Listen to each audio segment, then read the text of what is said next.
But from 2010, that's when I think we're going towards elections.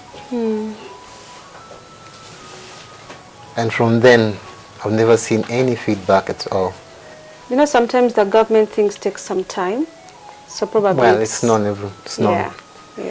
When you had gone to celebrate the New Year's and came in and phoned Mom down. I really got a terrible shock. Say, oh my God, what is this? Entering a New Year with another terrible thing like this. So I had to lift her and pull her, put her back inside the house. Then I had to call my auntie, her follower. She was in the village. I told her, Auntie Elizabeth, Mom has got a stroke. Did you know then that she's got a stroke? Yeah. I've seen very many with that type of stroke. So I sensed it was a stroke. So I had to go. Before you took her to hospital? Before. Okay. So I had to call on my auntie. Then I had to go and buy some things. So I had to try and see if she could eat. Okay. But she couldn't eat because whenever she was trying to eat, all things were just coming out like a baby. So I tried to force them into her mouth, like I was trying to feed her. Did you think about hospital before thinking about the food? It was a shock because I couldn't even think of anything. What I had to do first is to give her something to eat first.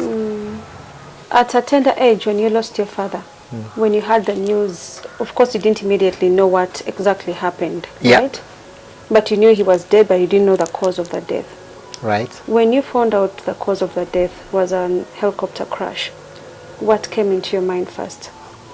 Well, I tried my level best to think and calculate all these things. Then when I realized after some good years, I don't blame anybody because I've seen it in very many countries, even at the press, in different countries.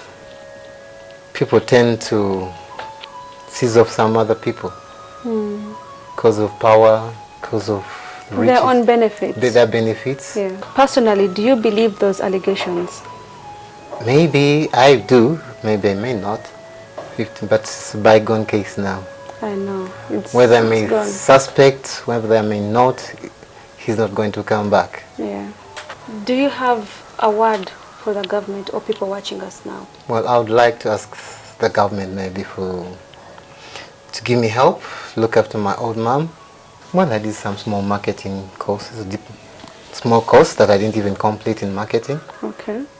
That's what enabled me to have a small job in breweries by then until it got finished. Because they wanted more qualifications that I didn't have. So would you love to go back to school if someone is ready to pay your tuition? I would love to do my course and complete it all. Okay. Thank you so much for your time. We really appreciate the time we've spent with you here and the story you've shared with us. And I hope somewhere, somehow, someone will come up, probably the government or someone watching, to come up and help you. I'll be glad.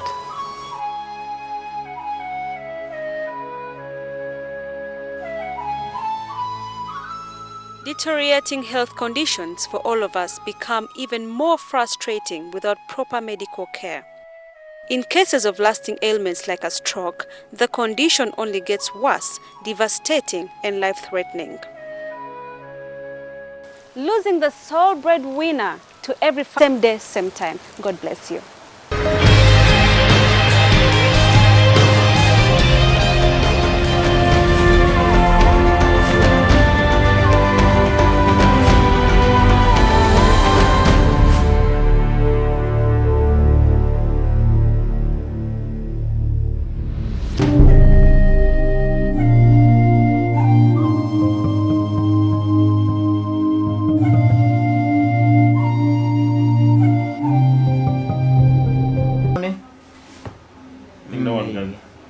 Aaron Ramsey the fact that, let me tell you, the fact that they are on top. Other teams, technical teams, yes, they start looking at who are the driving sound.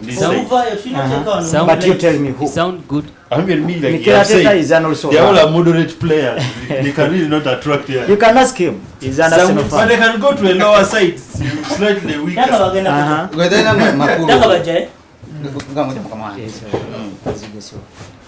Eno sete mbi ninge je kunyumira ate gwe kasito kyogera bantu bangu bira amasimu nibaga we bali kumukolako ndozo bali manumsala na mwongeza babuze nze musala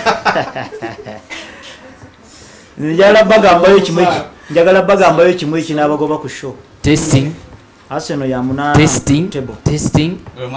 testing zam Musala CBS era mara kompira atogede ku musala kikulu kubanga mnange temufaayo kufeba wansi. You can't work for CBS for 10 years nga program ya nga ziri 10 noweze myaka 10 nga toweza nga kakadde. Can you imagine? Natandika kola 2004.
Me with eyes that cry.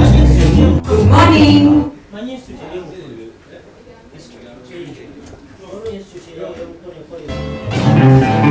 And two.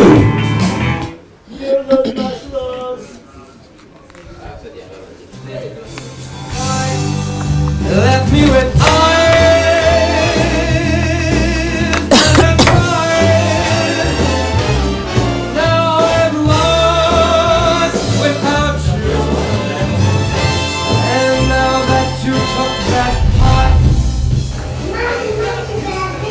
morning start with Morning at NTV, the show gets you started. Get with the program every weekday morning, 5:30 to 9 a.m.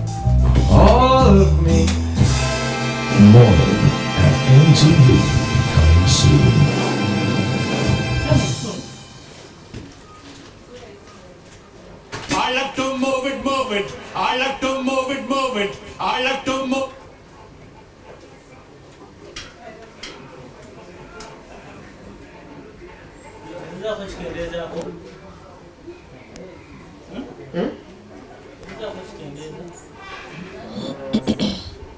No tuga kujacket walo tala just wala betale eli wagu yakonye mwana yetaga kuvako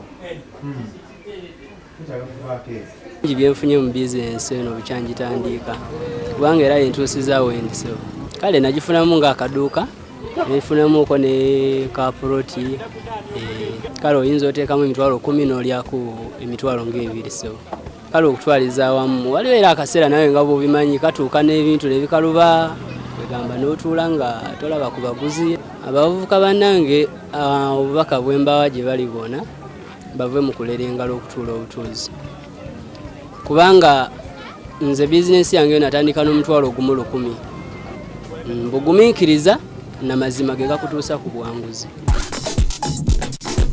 Street Live in association with Rehab WhatsApp. Feel it within. I'm gonna blow your mind and I'm gonna twist your taste buds.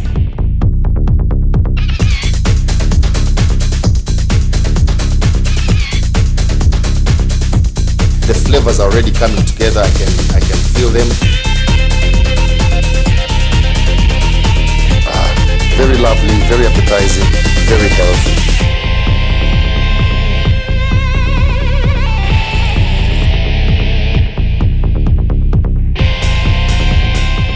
Remember, the way you see it, the way you like it, is the way you get it from my kitchen to your kitchen.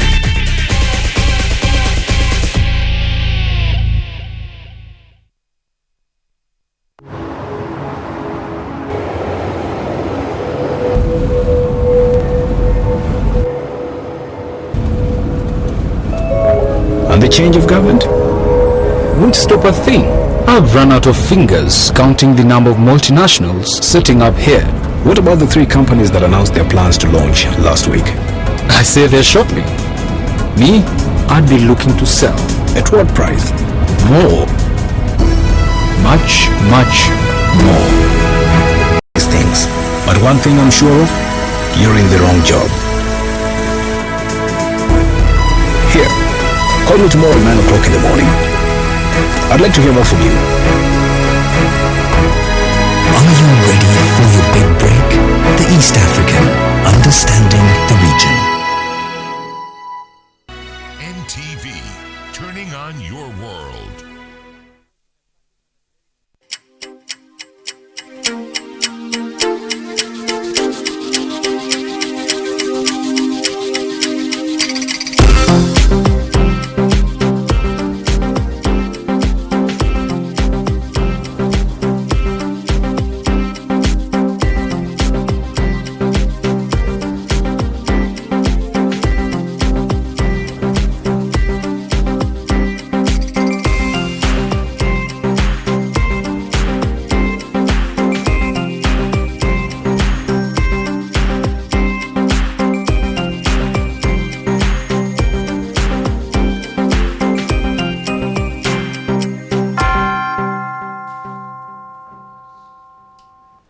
Good afternoon. You're watching NTV at 1. I'm Rachel Arini Twe Mwine. We'll start by taking a look at the headlines.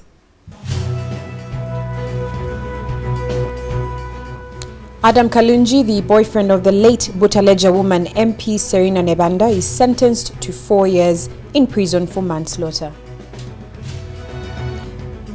The Buganda Road Court has denied bail to the 65-year-old nurse who allegedly injected a 2-year-old baby with HIV-infected blood. And the UN prepares to deliver aid to Syria's besieged city of Homs following the implementation of a ceasefire in Geneva.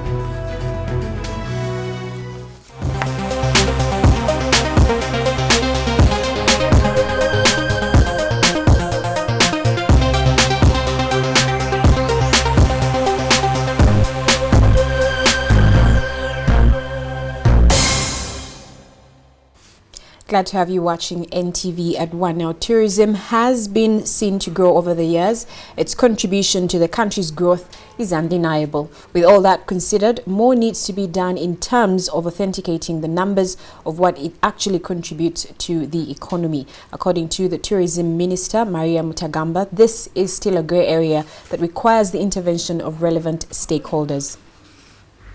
So the potential is there. But how do we maximize? How do we exploit them to the maximum? That is our challenge. Each one of you is trying in your own way. And you are doing the best you can. But individually will not succeed. That's why it calls for common strategy. That's why it calls for synergies. If I have a hotel in Para, I definitely need the tour operator to bring the people there.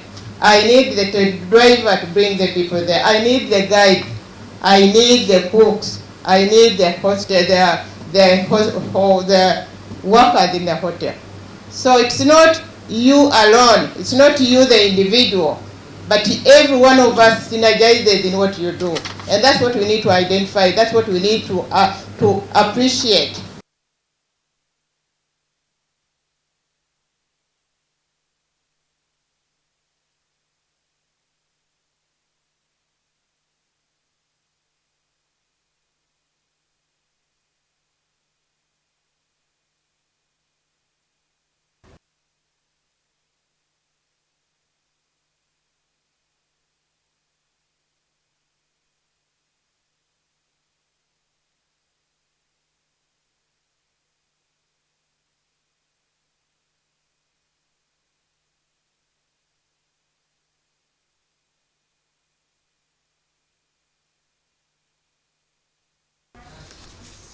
Apologies for that. Now, the Buganda Road Court has denied bail to the 65-year-old nurse who allegedly injected a 2-year-old baby with HIV-infected blood. The magistrate cited the lack of proper documentation of the sureties presented and the gravity of the case as grounds for denying Rose Nambiru bail. Rose Nambiru came into the limelight last month after she reportedly drew her own HIV-infected blood and injected it into a 2-year-old toddler at one of the prominent medical centers in Kampala. The case sparked an uproar from a huge section of the public who called for a stiff penalty on the medical center and the nurse.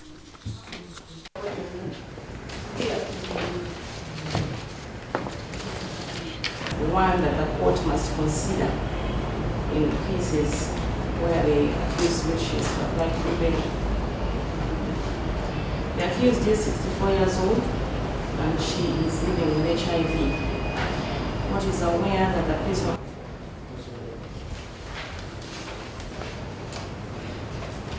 the first worship is Baron Aleni.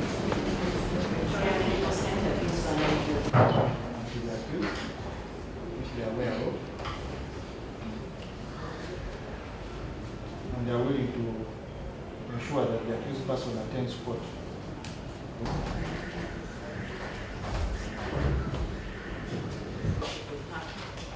she's a long-term friend. And the submission that her condition cannot be.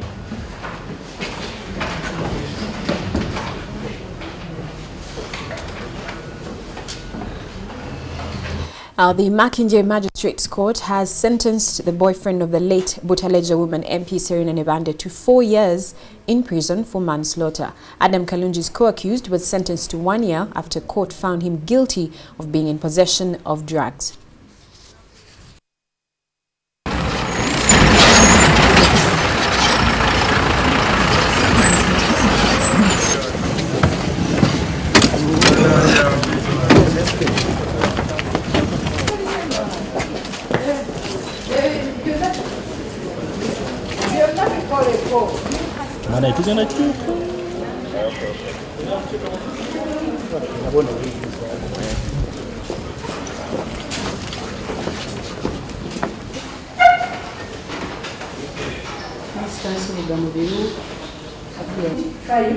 I'll reduce it by 1 year. That Adam Karunji spent the remand. It was submitted that what's the difference?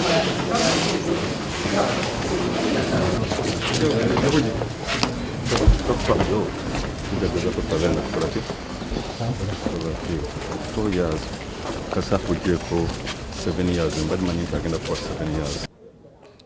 Kalunji theater. Kalunji ya savinga nibanda.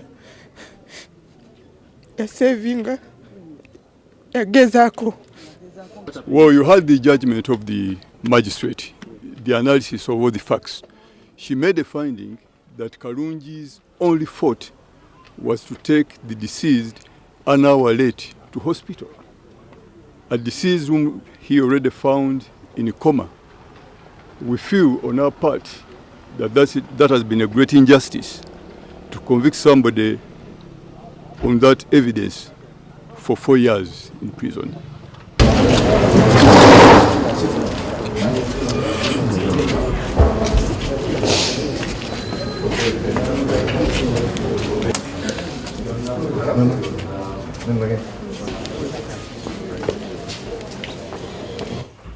Ford Foundation have pledged to support the full utilization of land for development. The Vice President of the organization, Hilary Pennington, says they are exploring ways of improving yields. The Minister of Lands, Housing and Urban Development, Daudi Migereko, has committed to working out ways to put a stop to the inequalities and cultural practices that deprive certain groups of people from owning land. You do not have only to utilize the traditional arrangements when you are trying to deal with land matters, particularly in as far as women are concerned. Men and women are equal and their rights over land are also the same. And this is what this national land policy brings out.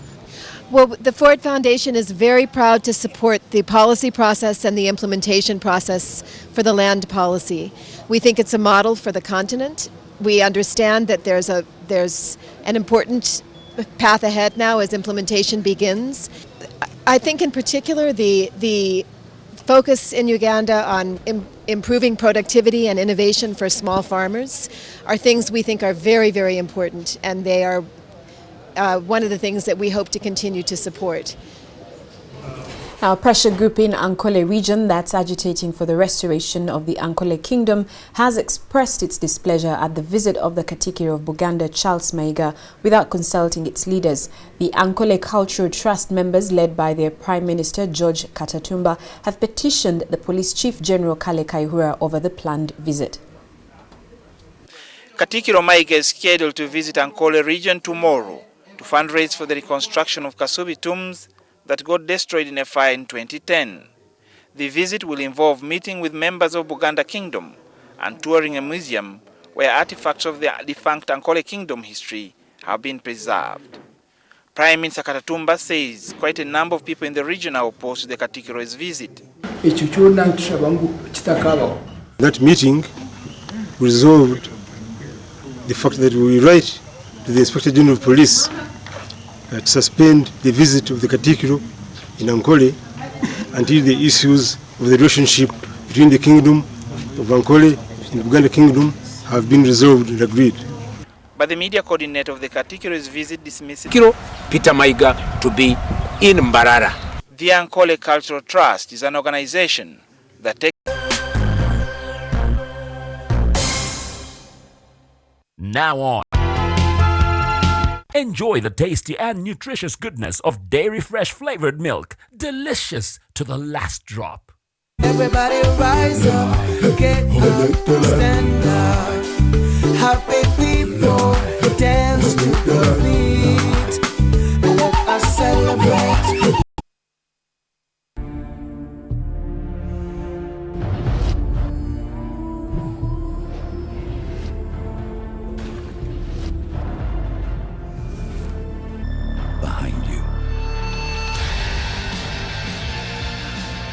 Tuwulira emmotoka ng'ejja ne sirens ng'ekaaba wiiwuwiiwuwi ejja mu ngeri yayo oba si omusisi bamutta musisi ne bamutwala n'agenda. Next episode of Tuwaye.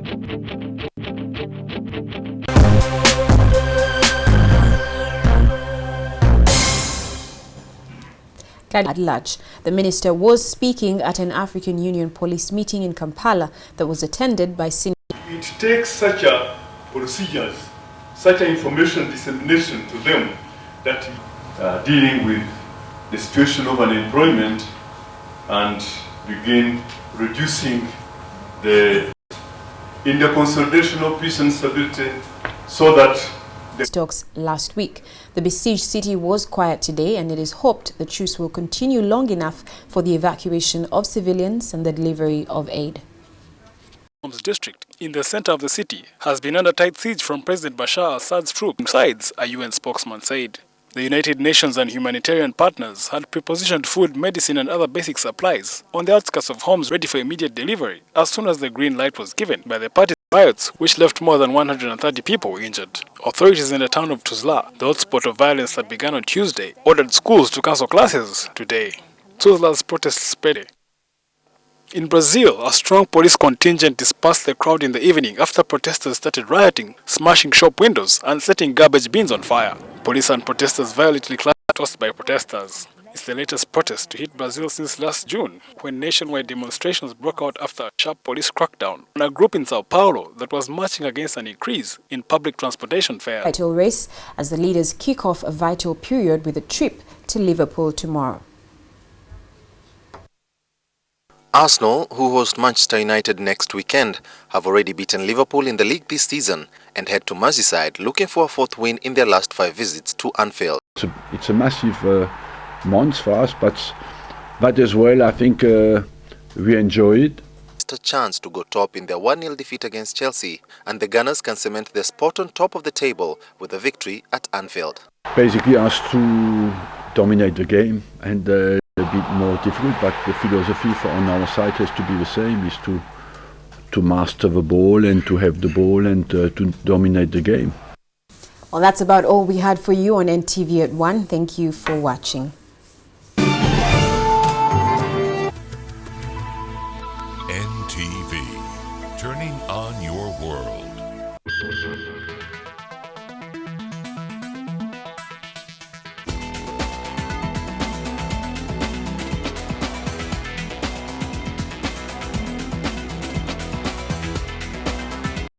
explosions a go-go blockbuster, but Bruce Willis will have a hard time escaping his reputation. Bruce Willis was born as Walter Bruce Willison on the 19th of March in 1955 in Ida Oberstein, a German town near the border with Luxembourg.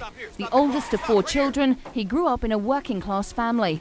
Although he was a very outgoing and active youngster, Bruce grew up with his passion for acting.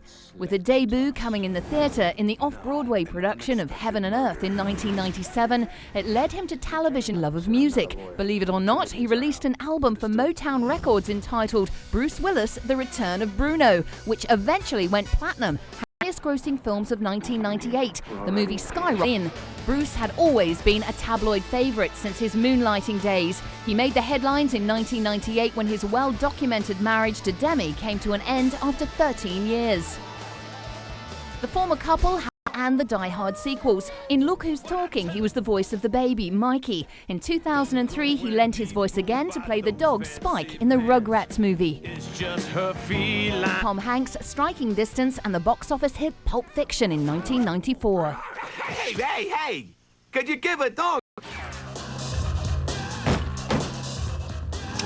know what he did? He put on bunny slippers, he shot at me, and then he cooked me some chicken! My roast! Our goal was to try to make soda come out of your nose at the theater and Hearts War. Bruce has carved a niche for himself as one of the world's most talented and bankable box office superstars. Bunny slippers? Stay away from my chicken sauce.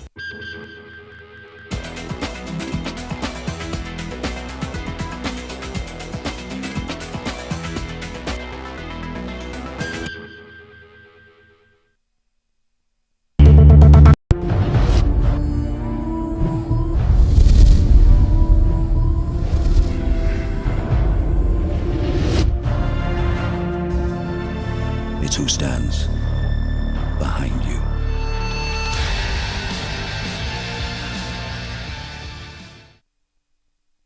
Today's highlight.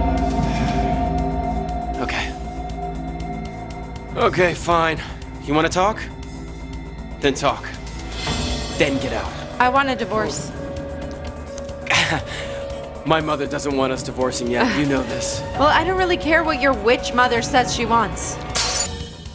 What do you mean the Suarezes are leaving town? To where? Besides, they can't just take away David. You don't have any rights over that kid. None at all. The best decision that family could have made is getting away from you. Today's highlight.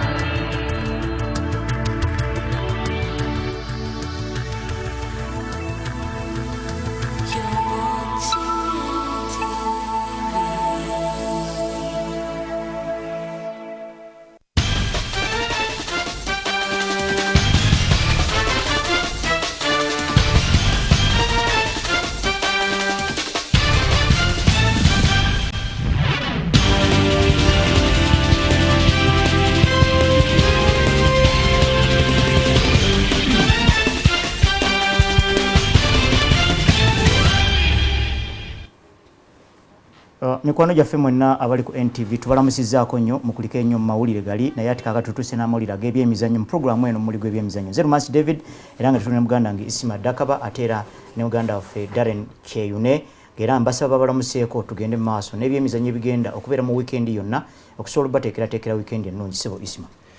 Buli ali ku NTV nkwanirizaako weebale tutegera weewale kussaayo obuddebo okuba nti otulaba.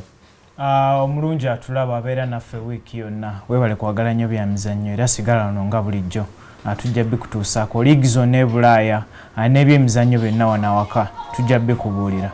Okay, tweyanza nnyo tweyanzeege ngera bwagambye nti liigi zonna liigi yaffe eya Uganda etandika olunaku luno olwaleero second round era nga ogenda kubaganya ebirowoozo ku liigi eno engeri gyerimu naddala Uganda erina big 3 eri ebungereza eriyo big 4 naye Uganda erina big 3 Express, Villa ne KCCA. Mu kaseera kano big 3 ono ojja kwesanga nga KCCA yokka eringa ekyavuganya obulungi naye Express ne Villa teziri mu mbeera nnungi. Ku table ojja kwesanga nga first round yagenda okugwako Express ng'ezanye emipiira 15 yawangulako 3 gyokka era kati wetulogerera bino egenda okutandika second round ng'erwanirira butadda mu kibinja kya wansi ate yo Villa ku mipiira gyonna gye yazanya 15 mu first round yawangulako emipiira 7 eri mu kifo kya 8 muli gwamanyi vira obulungi kino si kye kifo muyandibadde beera kati kubaganya ebirowoozo ku Facebook ne ku Twitter otubulire magezi kigoyinza okuwa vira ne express okuddayo mu kitiibwa kyazo kyetwali tugimanyiiko ekirungi otuteeramu ne ttiimu gyowagira wano mu Uganda tujja kubisomako wano muli gw'ebyemizannyo nga tegunnaggwa naye okusookera ddala omuvubuka waffe Yunus Center mutanaba kuva mu mawulire okuva lwe twagenda mu mpaka eza CHAN n'akuba goolo 3 mipiira 3 abadde tanaba kuva mu mawulire era nga ttiimu eziwerako zibadde zimwegwanyiza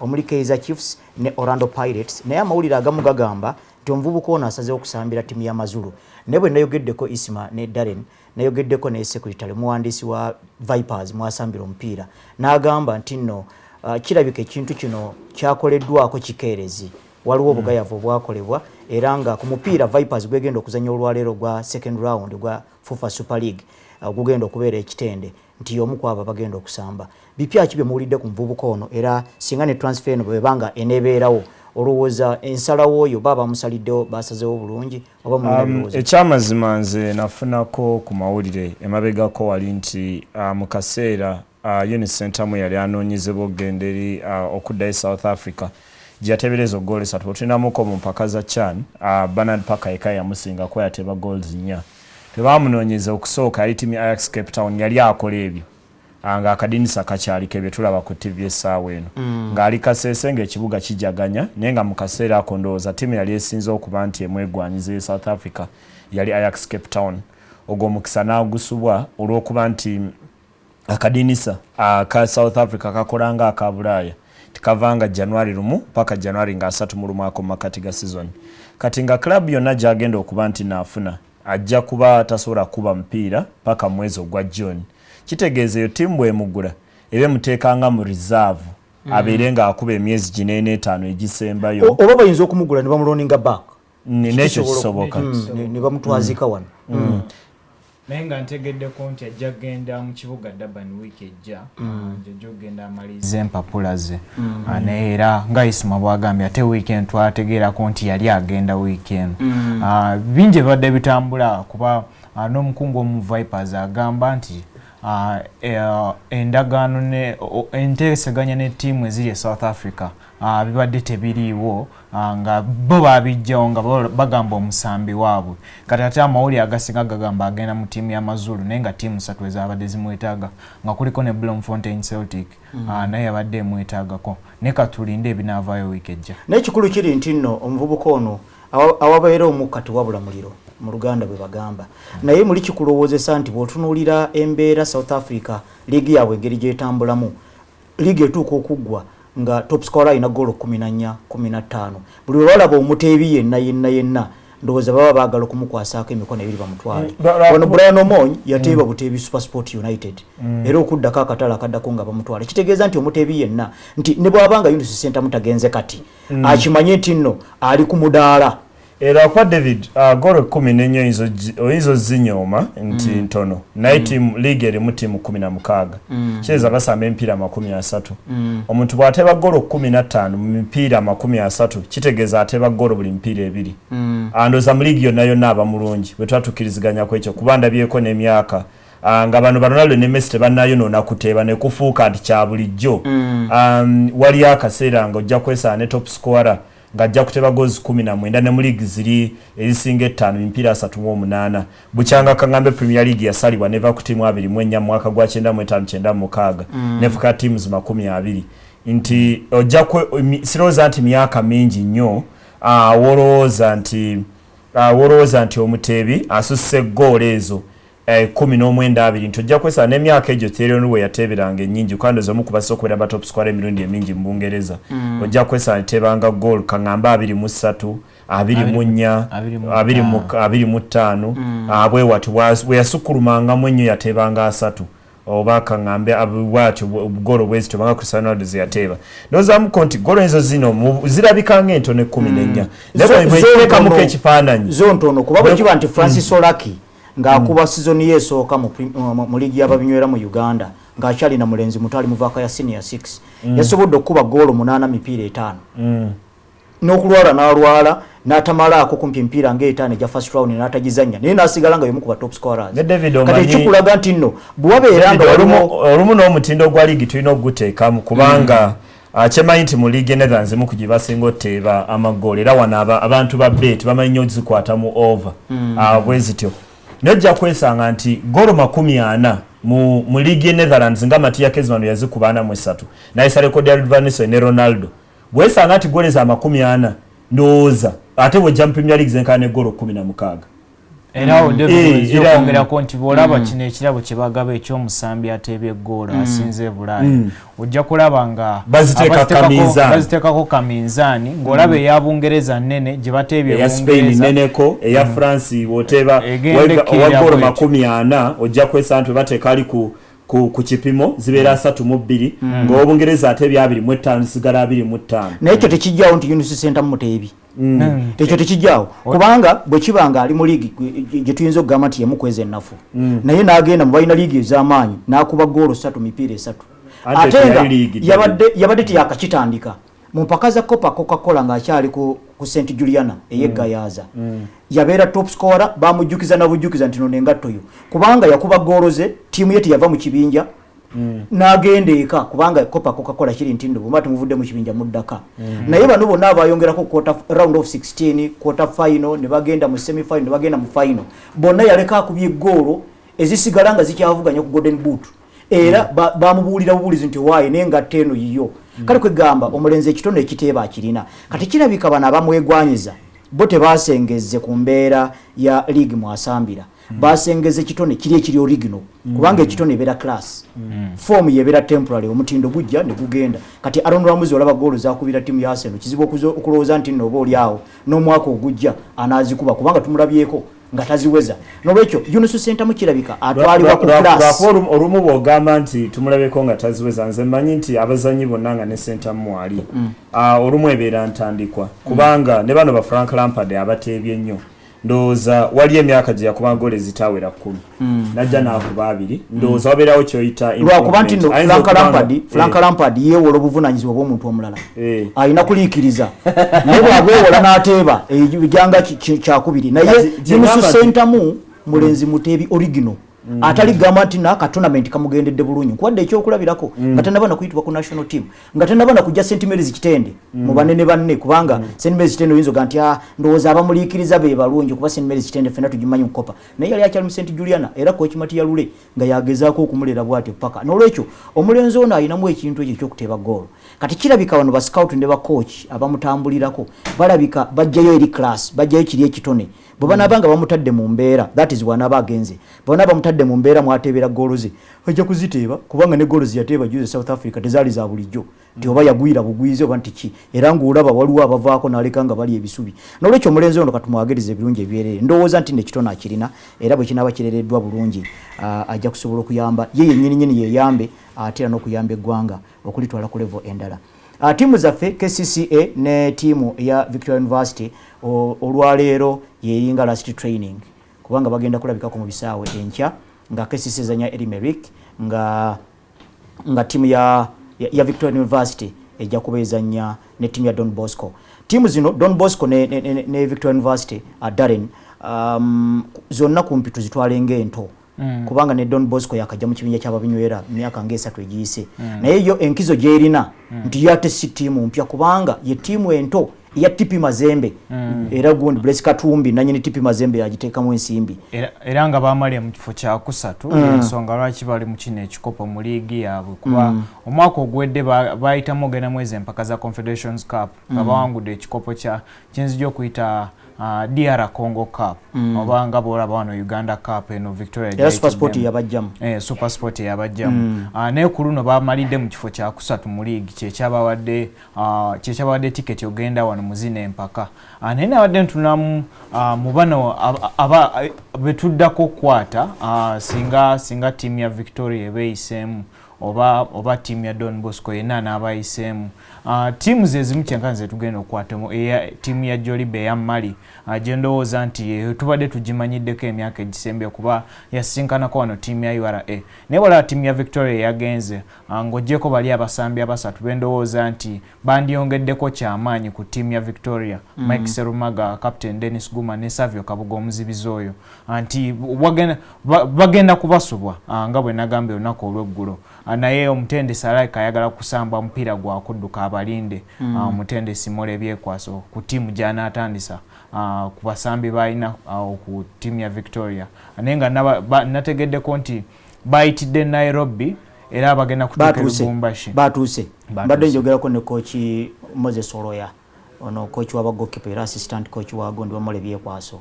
Nangamba batuuse dda ne hoteli yaabwe eri awo y'amaanyi gye basuzeemu nga beetegekera omupiira. Isima mbadde nsaba ogatte wamu omupiira gwa Elimerick n'ogwa KCC. Bakooki baffe bakozese bukodyo ki kubanga Elimerick 2-9 KCC yabalumbawo ne tugwa drogole emu kwemu. Naye ate ne bajja ne batugiramu wano ewaffe. Bakooki bakozese bukodyo ki nga kuguno omulundi era tutandikidde ku bugenyi. Ekisooka David nga sinagenda nnyo na ku bukodyo mbadde njala egino empiira ebyo gikwataganya nti ebikopo bino ebibiri Confederations Cup ne CAF Champions League tuwetaaga kubuuza kiriwo ekinene. Champions League yasinga obunene n'akasente we kasinga. Confederations Cup kyekikopo ekyokubiri. Kaduntamu KCC egenda osamba mu Champions League ezanya Elmerick n'entamu ne Victoria University ezanya mu Confederations Cup ng'ezanya Don Bosco. Aliwo alina omupiira omuzibu. Nze ndowooza nti ate ali mu kikopo ekinene.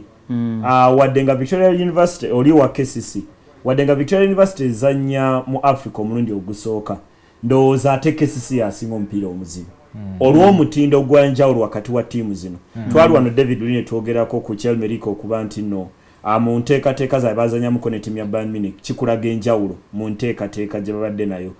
Oyogera kwa Don Bosco n'ogamba gye badde yonna naye ndowoozaamuko nti mu bunafu wa Victoria University bwonna olwabo abazanyi Darren bayogeddeko beetalina n'okuba nti kati bakutte ensawo ne bagenda ku ssomero olunaku olusooka ate olunaku olusooka abasinga obungi twagenda mu masomero ga boarding twasookera mu Maziga nti nga bagenze ku ssomero kaabo omulundi ogusooka abasomesa nga bamufaako ndowoozamuko nti ate ye ayinza okuba mu mbeera ennungiko abazanyi babadde basamba bino abakyani baalimu 6 balambirira wadde nga kesi yasamba Mapinduzi Cup tiramuko nga bwengerageranya ttiimu zombi kwanza sirowooza nti kesi ne Victoria University oba ttiimu za Uganda nyingi waliwo enjawulo omupiira gwe basamba kwate waliwo nti nnono nti eno Barcelona esamba bweti Timanu esamba bweti nti ono asamba bwati tewaliyo nnono ya njawulo kanti tiramuko ne ngamba nti zino ttiimu endaba nga zombi kesi ne Victoria University zenkana kinene kati oli gwe basamba naye asalawo ani alina omupiira omuzibu oba omwangu bwe tunamuko ndowoozamu ko Victoria University akattu akaabwe ke kampiko naye nga bw'ŋŋamba okubiri ebyokuteekateeka abazanyi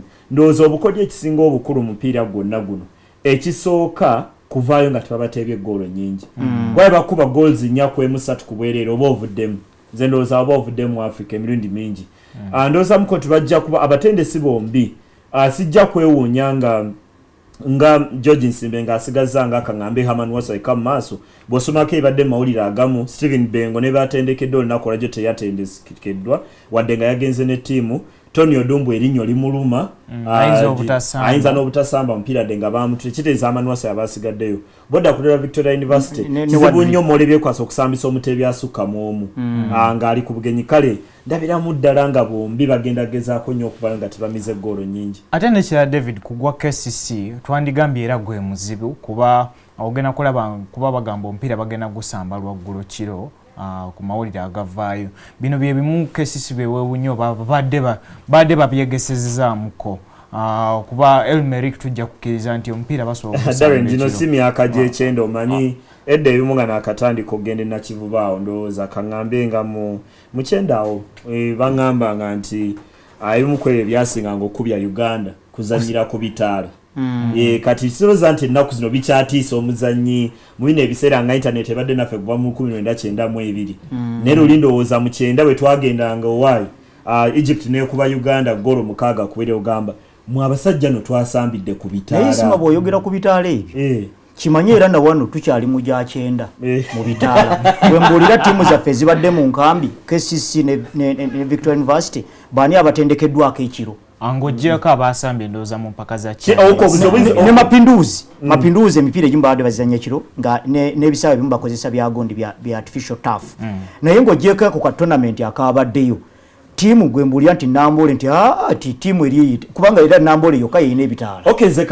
namekigezesa nnyo kale ku bitaala byokka nze ndowooza kibadde tunoonya ffenna okumanyira embeera olw'okuba nti omubiri gw'omuntu gukola okusinziira ku embeera y'obudde gy'alimu kyobola abantu bubeera nga olunaku luno nga ezibadde ez'omusana omungi tukeera ne tunywa amazzi mangi enkuba bw'etonya kumpi tetunywerako ddala amazzi olunaku ne luziba kati ndowooza nze ndowooza mwandigaye nti embeera y'ekiro olw'okuba amawuggwe g'abazanyi beetaaga omukka gwenkanawo okudduka eddakiika 9 nekitaba nnyo ate nti okusambira ku bitaala kyanjawulo kiraba oba kyakyengezaako okutunuulira nti ezaga nti embeera ey'ekiro ndala nnyo ku y'emisana kusinziira ku mubiri gw'abantu n'omupiira ogwo okusinziira ku bitaala gumanyi okukola ekisiikirize kwega ebitaala bibanga tebigize bulungi nga n'omuzanyi tabimanyidde ayinza okutomera wano kazi guyise wano nga wanatomedde ekisiikirize nedda nkubuulira amazima kimu ku challenges abazanyi bano bye basanga nga bazanya ebitaala naye n'enjawulo ndowooza ejja kutambulira ku Don Bosco ebadde ezanya league wano Victoria University ebadde wumudde ng'ogyeko okuba nti nno abazanyi abamu be balondamu ne bagenda mu kyani nga n'abamu ku bo tebagenda kusamba nga bano abasigadde Savio Kabugo ne Dennis Iguma awo ojja kwesanga nawo Don Bosco erinako enkizo ng'otaddeko n'enkizo kubanga ffenna tumanyi Blaise Katumbi kiki kyali yena nyini tiimu eyo yeriikiriza TP Mazembe tumanye entegeka ye n'abamu ku bazanyi obooli abatasobodde kuzannya mu TP Mazembe ojja kubasanga mu tiimu eno ekitali mu Victoria University ebadde ekozesa enkola ey'okuŋŋaanya abazanyi mu tiimu ezibaddewo ekyo kibadde kibakoledde naye bw'okigeraageranya ku Don Bosco nga n'oluusi batrayiningira wamu ne TP Mazembe kiyinza okubeeramu enjawulo era ndowooza bwandibadde bukodyo bw'abakooki bwe buyinza okukola ki okutuyisa ku rawundi eno bwe kibanga bakocho obukodyo babuyina obutuufu n'abazanyi ne babuteeka mu nkola kubanga kumpi KCC wegenza okukiika era kumpi ne Don Bosco bweri ne Victoria University nti no KCC naye abazanyi bayonde badde funa nga be bamu kwaba babadde eri emmanga mu mpaka eza kyani nga Hasani Waswa era naye tiyagenze kati bwoteekako bano abalwadde nga nabo bankizo Stephen Bengo ne Tony Odu nga obadde obeesiga nti no bakoze bulungi mu Mapinduzi Cup ojja kwesanga nawo waliwo omuwaatu ogwo ate n'obumanyirivu bwa ttiimu zombi KCC eno ebaddewo naye ate ebadde imaze ebbanga nga tekiika obutafaanako Elimerick myaka 5 Elimerick bw'otunula ne mu byafaayo yo yatandika mu 1927 ate KCC mu 1968 yali etandika butandisi n'ekibinja ky'ababinywera yakiyingira 1974 n'olwekyo ne mu myaka nayo nto kati bw'oteekako okuba nti ebadde tejja nnyo ku lukalu lwa Africa ng'ate yo Elimerick ebadde ebeerayo nga Elimerick esobola n'oggula abazanya b'emitwalo 17 egya euro gyokka baabulako omuzanyo w'akakadde ono omunigeria ono yafiira mu kabenje mu Katumu kigamba olaba nga waliwo kijja kugenda ku bukodyo bwa kooki n'abazanyi engeri gye babuteeka mu nkola kubanga bibiri byanjawulo kooki ayinza okujja n'obukodyo obwo abalenzi ne batabuteeka mu nkola kakananga eddiba litutabukira naye wali olumu oteekayo bukodyo David ne bakusinga kuba omwami omu ne bakuba n'obukodyo obwo ekinjukiza omwami yanamba nti oyinza okulaba ttiimu bbiri nga bonna omanyi abantu nnaku zino baagala nnyo okwogera guno omupiira ogwa sisitimu naye ng'abeera agooga emirundi egisinga ayinza okuba si yasinga okugumanyi bantu kyangu nnyo okugamba nti ettiimu ekuba 4-3-3 neri ekuba 4-3-3 kati sooka ombuli lwaki eno ewangudde eri kuba muyinza okukozesa buli omu ng'alina obukodyo buyinza n'okuba nga bufaanagana naye ne weesanga ng'omu ku bo yekka omu yasobodde okuwangula kati tutunulidde tutya emipiira gyaffe gino Uganda egenda kuviiramu awo tukoze tutya ndowooza mu kye bayinza osinga okukola ennyo naddala ekatumu gajja kuba maliri ttiimu ya Victoria University okujja obuwanguzi nayo Lubumbashi kijja kuba kizibu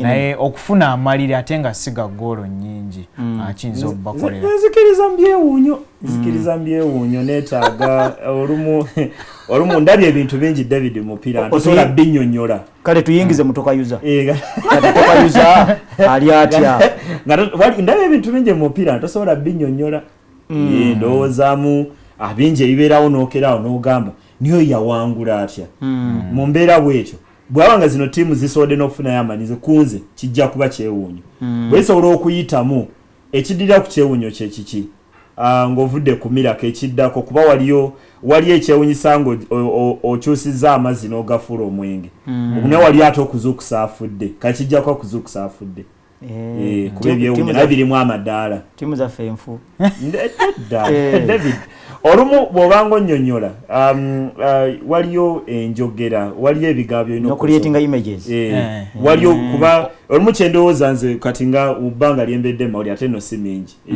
nnyo mbeera olumu ne ŋŋamba nti ekintu ekisinga obulungi mu Lungereza nti akiyita the ability to communicate nti oba oyagala omuntu ategeera ekyogamba si kikulu nnyo kifuula kizibu gwe nga bw'okitegeera naye bw'okozesa ekifaananyi kiba kyangu nnyo omuntu okitegeera kyoba ogezaako okunnyonnyola naye nga abavubuka baffe katubasabire ebintu bitambule bulungi ate ndowooza fufa eyingiriramu wa wano fufa abamu ku bavubuka wano bajja kwetaagibwa ku ttiimu y'eggwanga kuba ne qualifiers teziri wala eza Nations Cup 2015 Morocco muli kikulowoozesa nti nno bano ba lead of delegation kubanga fufa yebawaayo bandibadde nga nabo bali tekiniko muko okusobola okutunuulira abavubuka kubanga waliwo abali mu crane setup already nga Brian Majwega e Sudan nga bizibu kuba ekisooka no sigamba nga bwe kiri kati ngamba kyandibadde osabye olutalo wakati wa Burundi ne Russia kubanga nze manyi bino ebintu engeri gye birondebwamu bino kiri mulimu kye bayita muluzwa kita political patronage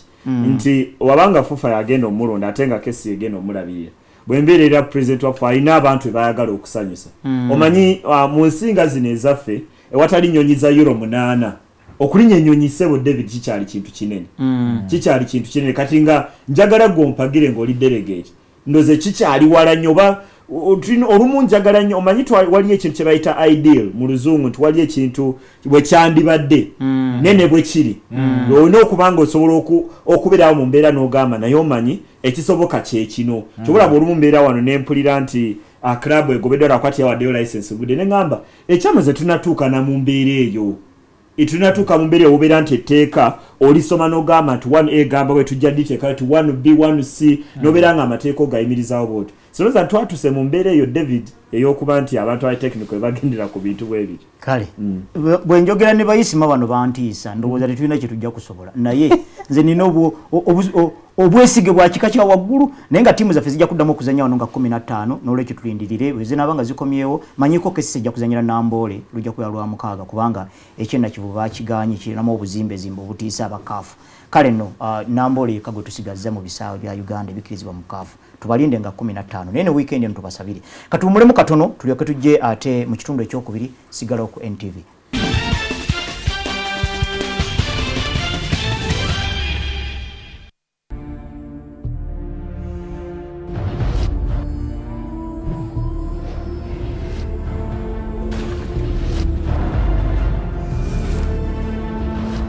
It's not who stands in front of you that's important.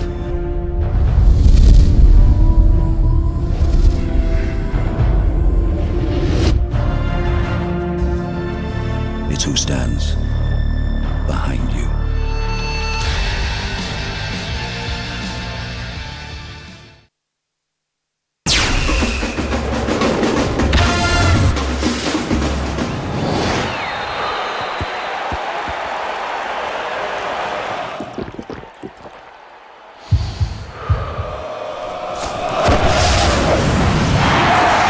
Power Horse, free your energy.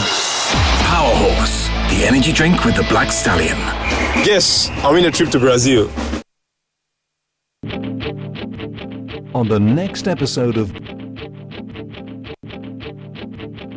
Yes, nga bulijjo koona ne NTV olwokutaano basaba ne banyama twegatteko nga tukuleeta ebintu birungi nnyo okusookera ddala Rasta Rob atunnyonnyola okubonaabona kwa music webabonyabonye naye music oyo wa zamaani yenna mutegera bulungi nga tosobola okuwa music wa Munnayuganda abantu ne basiima mumujjukira bulungi mu kirikiri mabeero akanyanya ke waffe aganaga yalemedde e Dubai gye badde agenza okuba olweyo wetwogerera tuli mu wiki 3 tanalabika kigambibwa mbu ayina story omulangira Suuna eyava ku Ewa Revival Band yabadde yakamusayininga emyaka 10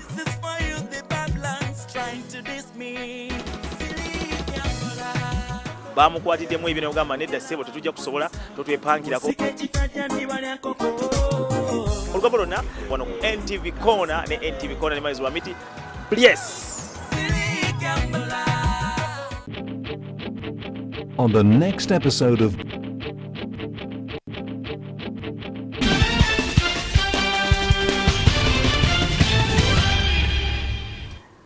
mikwano gyaffe mukulika ennyo liigi z'ebulaaya ziddamu weekend eno era nga tukimanyi nti nno mu liigi bbiri zokka ennene mwe muli defending champion oba nantamegwa w'ekikopo nga bakyali mu bifo ebitali byakulembera kati nga Barcelona mu Spain kati eri mu kyakubiri ne Man U eri mu kyamusanvu simanyi oba ekyakkirira okukkirira Man U oba ekifunamu ki n'ekyo tujja kukyogerako naye nga awalala wonna PSG ekyakulembedde defending champion e Bufaransa eyitale era Antonio Conte ne Juventus ye ate nga Germany era Bundesliga omukulu gundi Pep Guardiola akyayambye ttiimu eyokulembera ate nga wano mu Bungereza ngera bwekoneddeko nti nno we wali enjawulo mpozi ne Spain nti nno abatawangula bikopo kakati we bakulembedde mu kaseera kano tujja kusookerako wali e Bungereza nga tukimanyi nti nno ttiimu ya Arsenal yakulembedde ekibinja era nga buli mupiira gwezanya eringa final tewaliwo budde busuula draw tewaliwo budde okujjako okuwangula obuwanguzi osobola okwetegekera bali abalala Arsenal yesooka nga ekyalira ttiimu ya Liverpool ate kyandibadde mukisa mulungi kubanga obanga gwakulembedde n'owangula omupiira gwo noteeka pressure kubali nga nodde eri ku kalina n'olengera bano engeri gye bakuvuganyaamu engeri gye bakola otinamuko nti bali Man City ne Chelsea abagezaako goba ttiimu ya Arsenal mu bifo ebyo ebiddako Arsenal yesinga omupiira omuzibu mweno weekend kubanga Chelsea yo egenda kukyaza Newcastle etakyalina kukkiriza olwokuba no Johan Kabay yagenda tebakolera ddala bulungi bwotiramuko Manchester City ekyalira Norwich ogwasooka agikuba ggoolo omusanvu siroza nzinaira n'omusanvu nozamuko nti Man City mwasira ne bet ina na guardinga X2 kwandowooza obubonero bugenda kuba buzibu nnyo okujja Carroll Road naye Arsenal esinga omupiira omuzibu olw'okuba ekimu Liverpool gino empiira eminene etero gisamba obulungi kimu ekyokubiri Liverpool ebadde nnungi nnyo ng'esamba ku Anfield tempiira gyonna gyesambye ttiimu emu yokka esobodde okugyawo obuwanguzi yali Southampton nanga olunaku Liverpool yasamba bubi nnyo tewanga baali bagabayo akabonero ka -1 ku olunaku Liverpool yeesaanafuna -3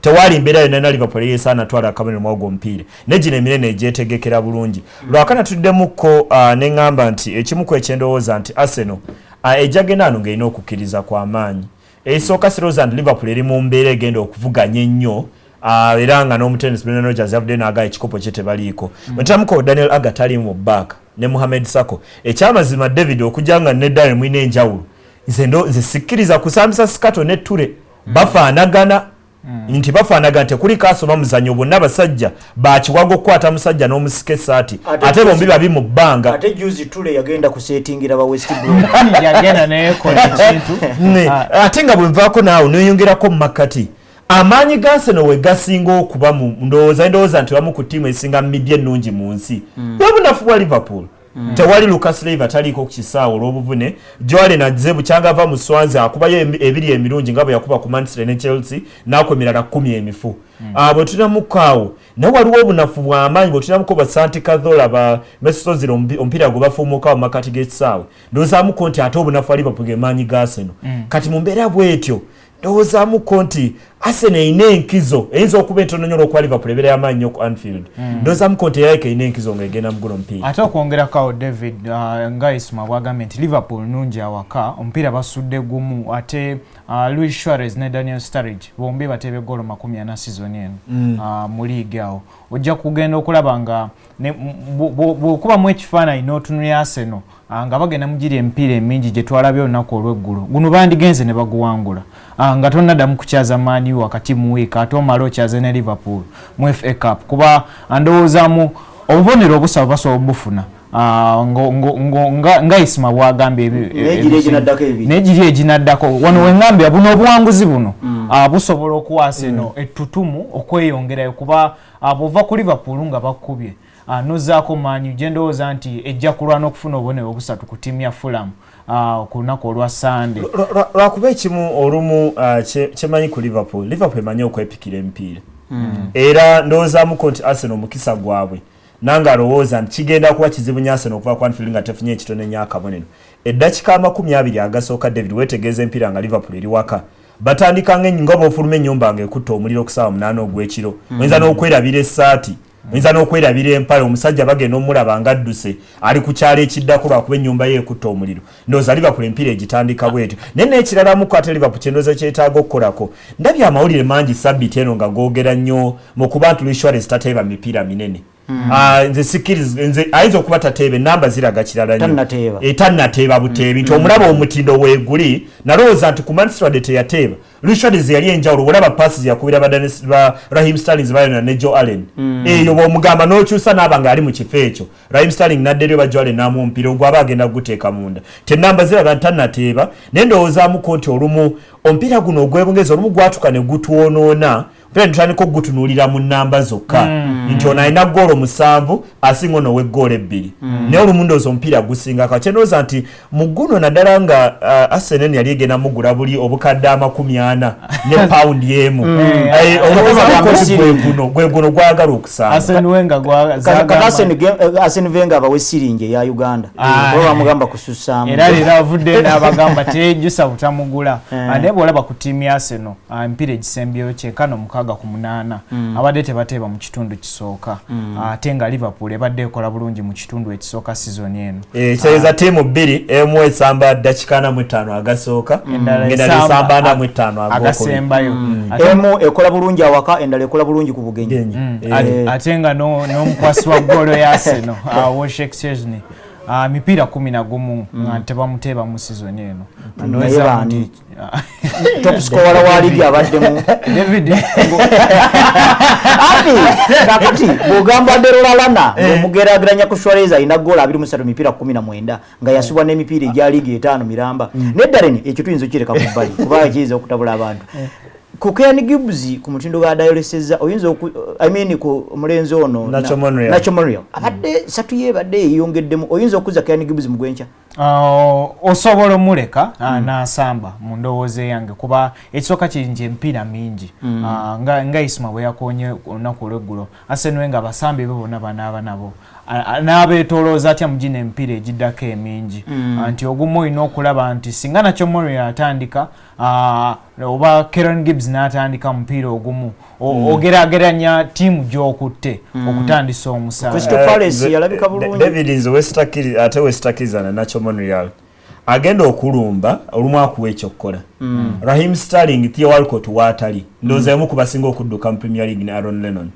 kati ndowooza mwengerageranya emisinde gy'abazannyi bano ayo Nacho Monreal ne Gibbs nteekayo Gibbs kuba kano akasajja akagenda omuleetera omupiira talina kyamaanyi kyagenda kula okuggyako emisinde era bw'olaba Liverpool engeri gyemusambisa Raheem Sterling empiira egisinga tebamuwa mupiira na ku magulu ge bagukuba mu space bamuzanya mabega wa namba 3 asala bw'ojja ng'opaala n'olwekyo ate waakiri ataddeyo Nacho Monreal omukakkamu tabeerako kalekale kubanga waliwo ekiseera kyekasinza ku Theo Walcott akasajja kano ka Raheem Sterling kakubigula bw'ojja ng'opaala Nato Walcott ayingira Walcott ateeba okay buli omu alina kyasinga naye bw'oyongera okumenya mu ttiimu eno Arsenal kumpi yagala kufaanana mukonga bwe tulaba Man City ne Chelsea era ndowooza ensonga lwaki bakulembedde ekibinja nti tewaliwo muzannyi gw'ogamba nti ono yagenda okuwangulira omupiira balina abazannyi ab'enjawulo Chelsea tugirabye juzi Branislav Ivanovic yafuna akabonero olulala yali Samuel Eto'o yakuba Man U bw'omu kwegamba yagikwata bomu n'agikuba 3 olulala yali ono mulenzi gundi Hazard inajaba wangulidde Oscar inajaba wangulidde William bwe yajjako nga bazanya Norwich ku Carroll Road n'ateba gole y'obuwanguzi gibaddeyo bwe gityo kati Arsenal juzi twalaba Kazola nga yagira n'ateba golo 2 kati wano okisirade Chamberlain yazze ne yekubira gundi ku Crystal Palace bwomu ate nga yakavane mu buvune olulala yali Thomas Rosicky yakuba Tottenham Hotspur kwegamba timu gyekoma okweroboza mu bantu abagiwangulira omupiira etera okubeera enzibu okujja ku ekyo Liverpool kyetaina mu kaseera kano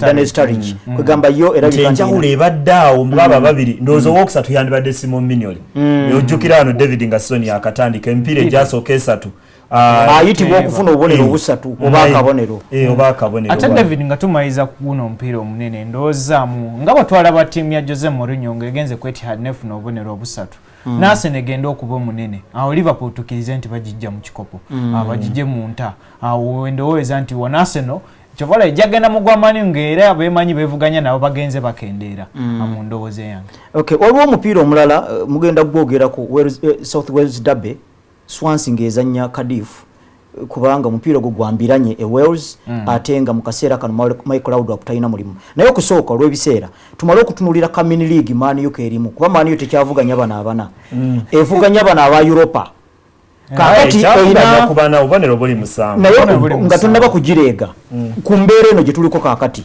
ebe tunulidde ekifo kya Southampton ne Everton. Okay, Tottenham ne Everton. Tottenham Southampton yabali mabega. Kakati Man U einayo mupiira gwayo egenda kuzanya ne Fulham eri waka. Naye bano bevuganya okusooka Everton ne Spurs bagenda kusisinkana omwazanye munne kifiiriza kitegeeza bajja kusuula kubanga kati Man U eri mabega wa Spurs obonero buna. Man U beyagale wangule Fulham yayo kubanga eri waka naye ate ebeyagala Spurs yebesuula kubanga Spurs yesinga okubeera okumpi yenyangu yoko Man U gyerengera oba n'amaliri gagiyamba kuba bombi baba basudde ndowooza amaliri ge gagikolera. Omupiira gano mugitunulidde mbadde njagala mutunulire kasaako kano Man U Fulham ekimu ndoze esinza okwono na Manchester United season eno kibadde nnyo tebakola bulungi nnyo ewaka naye bandibadde kubanga timu enjalo wakati wa Man U wangula ekikopo neno nti Manchester United wangula ekikopo wangula empira 17 ku 11 ba 18 ku 19 Old Trafford nti era ngojeko mwako gwede gulo mwaka bangula ekikopo wa Manchester na wangula West Ham yokai yawona ku Old Trafford yavuja nefuna wakabonero ndoza mu konti mu mbera yonna David Moyes jabaddemu guno gwe mpira gwe balina okuwangula ekisooka Fulham esamba bubi nnyo bwe tunamuko ku timu zonna eziri mu Premier League mpira etaano egisembyeyo ekyamaza ndoza Fulham ye timu esinga obubi katolanga David Moyes ne guno tasobola kuwangula tewaba nsonga lwaki tuddamu n'okutwala ne tunyumya bamanyi ebalina okubeera mu bana abasoko oba neesobola okutuukayo ndowoozamuko nti yeno timu gye balina okuba nti bawangula naye ate isima Man U okugibalira mu bakulembera abaana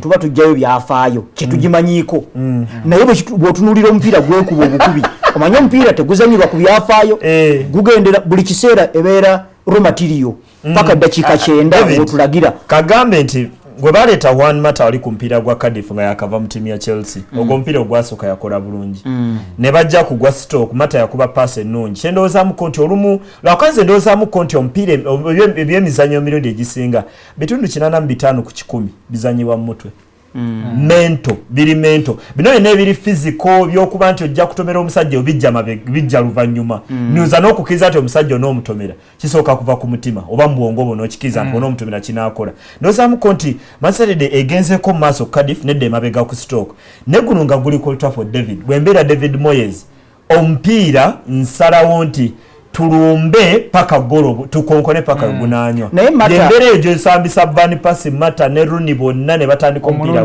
omulundi gumu Mata afunye omukisa nti nno kasokanga ajja mu Man U wakiri fix kyebadde ekirizika omaliriza Cardiff ozaako Stoke ozaako Fulham bw'olaba omulenzi ono aviiriddeyo ddala kubanga eriyo emipiira eminene gibajja okumukuutiza naye gino jjo olaba nti Stoke terwanira kikopo Crystal Palace Fulham Cardiff lwaki tannaba kuviirayo ddala mu kiri kya Mata kye tumanyi ndowoozezaamu ekintu ekisinga nga Isima bwe yagambye kiri mu bwongo bw'abazannyi kasita baaviirwako oyo omutendesi gwe tutajja kwogera abasinga gwe bamanyi omutendesi Ferguson kizze kibakosa era twali wano ne tugamba n'okugamba nti tejja kuba sizoni emu oba bbiri Man U kudda ngulu bajja genda bayite mbina ebizibu byonna abalimu n'ofuna obubonero bwe wandisuubidde nti basobola okufuna okuba Everton ejja kukuba kibe kyafaayo Newcastle kube kibe kyafaayo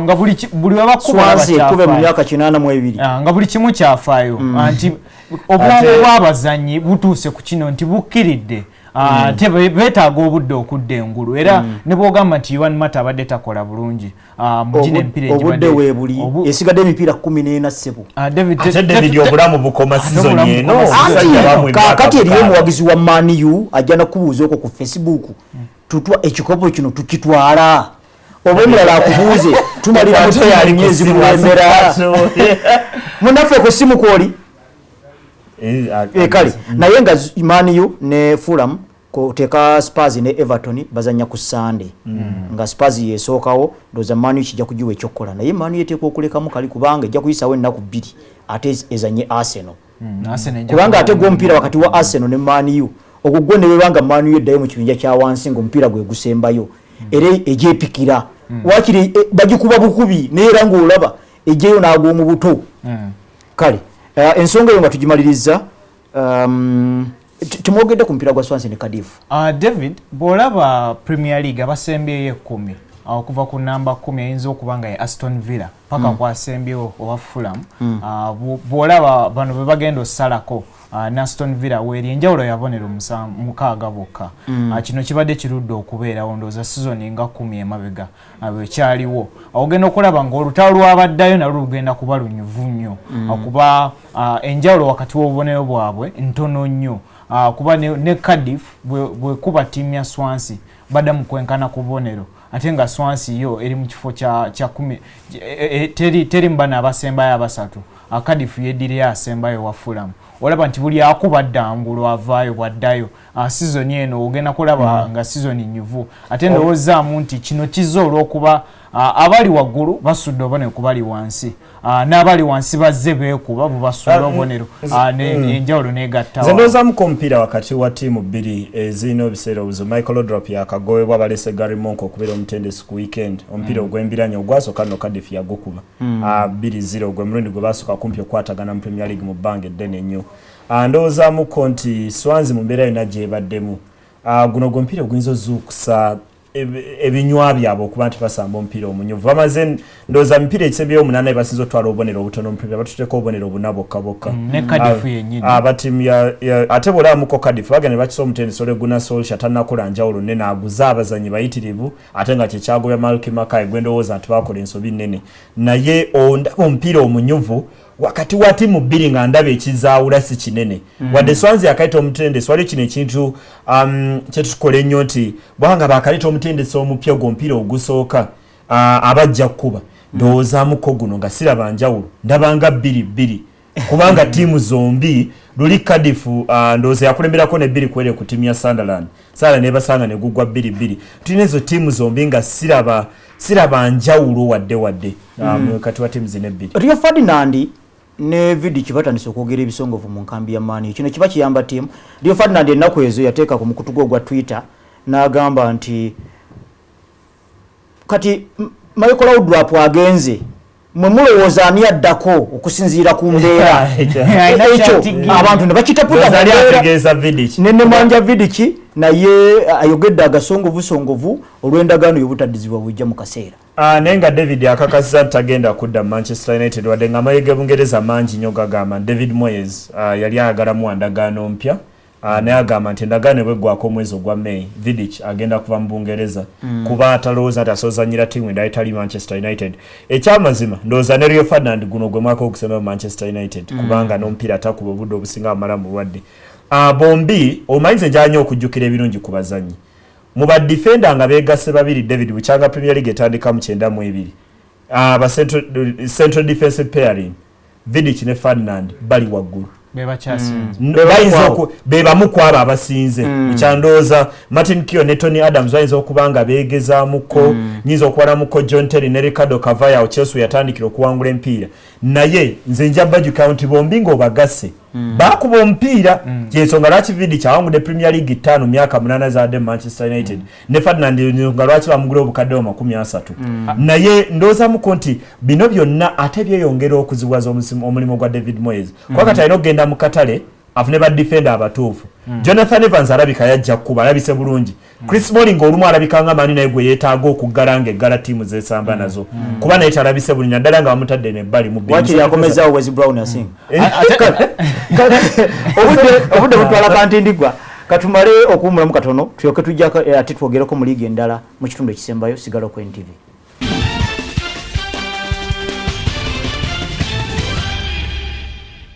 Now On is brought to you by Dairy Fresh Flavored Milk.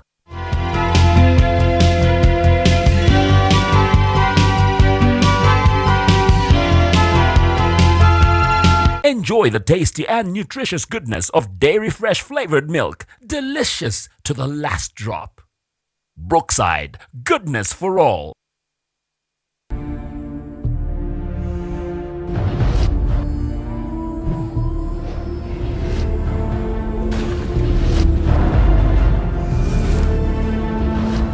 It's not who stands in front of you that's important.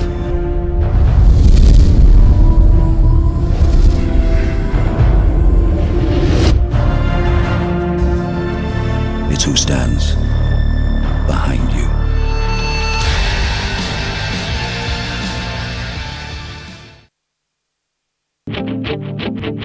On the next episode of La Patrona. I did it for you. Because I really love you. Come on, let's go talk. It's best we don't, Miss Antonia. I really love my mom. I want nothing to do with you. What do you know about that woman's intentions for my son?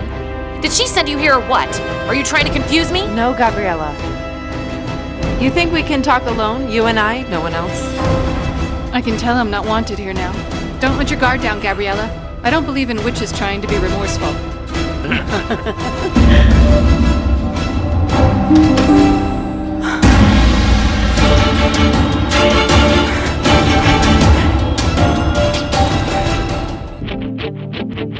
On the next episode of La Patrona.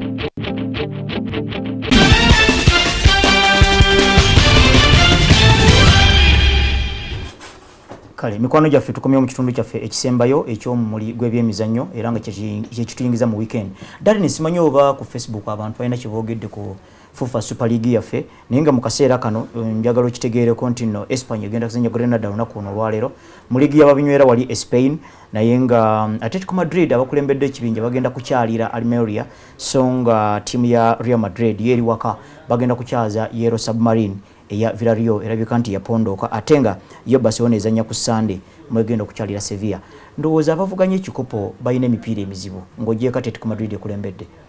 Kuba Atletico gwegendo chaira Almeria tawangula mingi yemu ku timu esinga obutatebe mabegako no mu Spain bagiyitanga Bolton kuba yasambanga ogwo omupiira ogwokubayo ne gugenda mu bbanga njukira bibaku nono omuzanyi Nicola Ziggy kyone yajja ndoza ali mu Birmingham City kate wansi mu championship yakolera erinnya no mu Almeria ogwo omupiira ogwali nti kisigwa abaspaana bagula ba mu liigi ndaira kyola nti bagiyitanga Bolton naye tulina mu kondooza ngenda kunyumya nnyo okulaba Real Madrid bwesobola okusamba gino empiira esatu egiddako nga Cristiano Ronaldo taliimu kwa baamuweze guno taliimu ogwa Elche taliimu ndooza n'oguddako awo ng'amaze okusamba egyo empiira esatu kati njagala nnyo okulaba enjalo mu Real Madrid nga taliwo kubanga kati gwafuuka omuze bw'otali Ronaldo golo zaate bazisinga empiira gy'asamba Madrid kati nga taliiwo njanyo okulaba kyayinza obakola kwanga makati ga week we bakuba Atletico Madrid kumpite yali mwadde ngaliko ku kisaawe kuba bye yasamba tebyali Ronaldo oli ajja n'asalawo omupiira week ku week kanize nnyo okulaba awo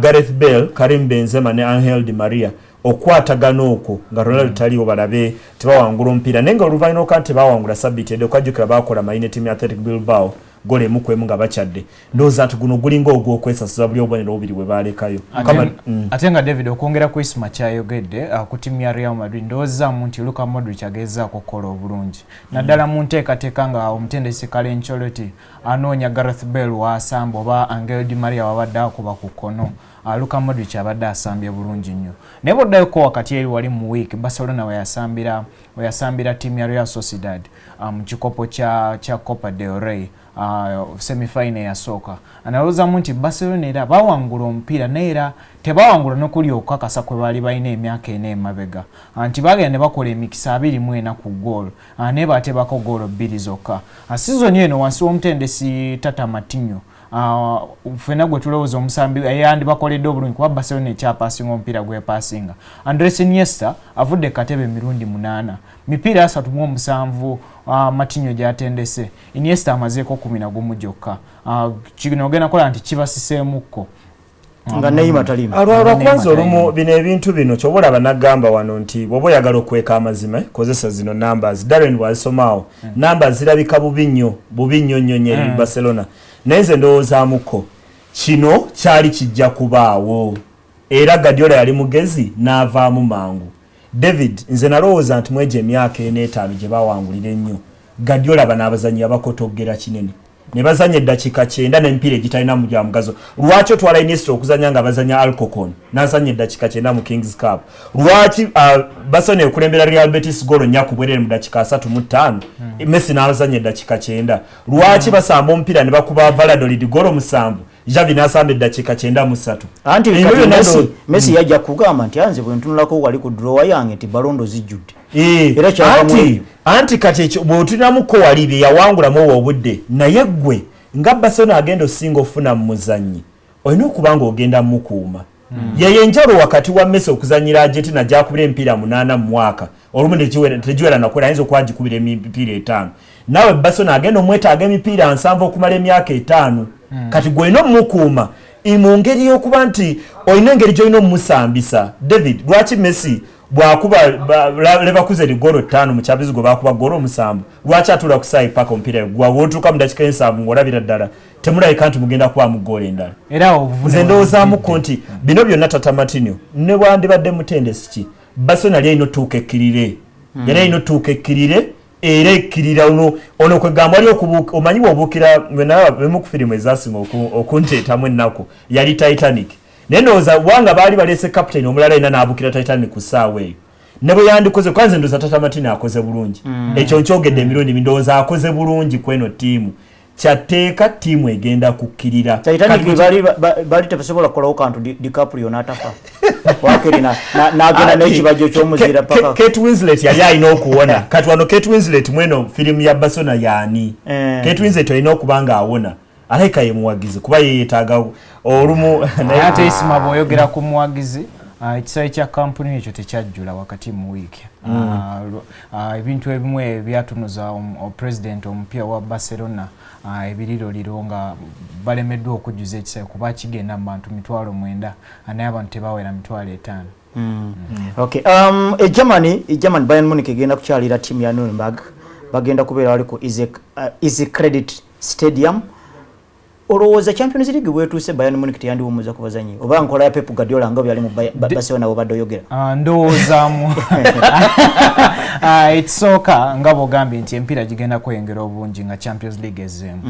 Bastian Schweinsteiger agenda kukomawo. Kino kigenda bayamba nnyo kuba yalwala obuvune abadde asambika empiira 16 sizoni eno naye nga obuvune bubadde bumukosa kati ate akomyewo. Ndowooza mu kaseera nga Thiago Alcantara asamba bulungi kuba muguno ogwa Eintracht Frankfurt gwe bakuba goal 5 yasinga okukola pass n'ateekawo ne record empya mupiira wali mu Bundesliga pass 185. Ndowoozamu nti abasambi boyinawo bakola bulungi ate nga n'abalala badda bino bigenda kuyamba Bayern Munich kuba kati ndowooza bajja genda muguno omupiira nga banoonya omupiira ogwana mu 5 nga tebabakuba mu Bundesliga. Neze silowooza nti beetaaga okuwummuza balina abazannyi abamala okuba empiira gino gyonna kubanga ekimu ku ekyensimye ku Guardiola atafaanana n'oli gwe nalowooza nti myaka egyasemba Barcelona yitakoze bulungi nnyo ebikopo byali bijja naye nga abobanga oli muntu alowooza myaka 10 egijja saalowooza nti awo yakola bulungi naye ndowoozamuko nti olw'okuba agezaako okuwa ku bazannyamu emikisa ndowooza Claudio Pizarro ensi yali yamwerabira naye njukirako n'omupiira sizoni ewedde ogwasooka okunzikiriza nti Bayern egenda wangula buli kikopo baakuba Hamburg golo 9-2 Claudio Pizarro yatebakonya sirako Hamburg yali amaanyi nnyo olumu bw'obanga okutta omunafu kyetaaga n'omukuba ebikonde mu seconds 3 esooka ne yeebaka Bayern kye yakolako ogwo omupiira. Ndowoozamuko nti abazannyi anasobodde okuba nti akozesa Mario Mandzukic wadde alina okuba si musanyufu ko atatandika emipiira mingi olw'okuba Guardiola akkiririza nnyo mweri Barcelona ye yali nga tebeera na muteebyo yasembayo wabeerawo Mario Götze wamu n'omuzannyi Thomas Muller nga bakyusakyusa batyo bakomawo mu makkati g'ekisaawe. Ndowoozamuko nti olw'okuba asobodde okugezaako abazannyi bangi kwa ndabyeko n'omuzannyi Jadran Shaqiri akubye ku mpiira season eno lwakuba bw'otinamu ko rekodi yayo kweno ttiimu gyagenda okyalira Nuremberg mu mpiira 5 egise Bayern ewanguddeko omupiira gumu mu bulungi bwonna obwa Bayern kizibu nnyo okunoonya ttiimu yonna mu nsi ne bwe Barcelona ne bwe ttiimu kinga Bayern egikubemu omupiira gumu egy'etaano egisembyeyo ndowooza nti ako kakena tudde ne ngamba rekodi ya Bayern eno lwaki mbi ku Nuremberg ekyo kyokka ekyantisaamu naye ng'era Bayern erina okuba nga erina obusobozi obugenda owangula guno omupiira. Leverkusen y'eyokubiri naye egenda kuzanya leero bagenda kukyalira team Bosho Mönchengladbach ne Mönchengladbach ibeera nzibu nnyo ng'eri waka ne Bayern juice yagendayo nejja obubonero naye era ebyafaayo byabadde tebiraga bulungi nga bakyadde wedde najiraba tebasamba obi nnyo nga timu ya Hanover bakuba Borussia Mönchengladbach bali ku bugenyi ku Hanover goal 3-1 niza mame Biram Diouf ali Manchester United yateba goal 2 kulera Hanover naye tebalabika obi nnyo naye amabanga wano mu bbaka ko tulinamu keno maaso wali abazanyi ba Max Cruiser ompira gulabika bulungi nga baze mu maaso naye bagusuula Gladbach eringe kakasanti bwogirumba empira emirundi 5 ebiri kujosola okuteba mu goal Leverkusen eri mu kyokubiri ne Borussia Dortmund egenda kukyalira Werder Bremen ogwomugulaba mutya ng'ebadde eseraba empira egisembe okuba twalowoozamu nga Bayern ewangudde yegenda Mugabe yakowa siga babadde n'obuzibu naye babadde n'obuzibu bungi n'azanyi balwadde Lewandowski golo zakuba alinga azikubira Bayern Munich ennaku ezo yazannya bulungi awo baali bawangula 2-1 alina omupiira gwe yateeka sabiti ewedde bakondoza yali timu ya Augsburg ku bugenyi Augsburg yabasula maliri 2-2 wali ago bawangula 2-1 ku Lwokutaano Olusembe n'endowooza muko obuzibu babadde nnyo mu defense sabiti ewedde Mats Hummels yakomawo ku kisaawe ne kati neera mulwadde yavulwa daka kongovula atenga edefender abo asinga obulungi okimanyi nti Neven Subotic kibaga ayinza n'obutadda season eno tinamukawo ne World Cup ayinza obutagibeera mu kati tinamuko eri sabiti okubanya ebizibu bana bagamba ebizibu tebimanyanju enyumba mbi asabiti eri ate omuzanyi Blaszczykowski Jakub omu ku bazanyi abasinze ndowooza mugina emyaka Dortmund weefuuse yerinnya ne yagenda n'alwala kwegamba otinamuko yugenko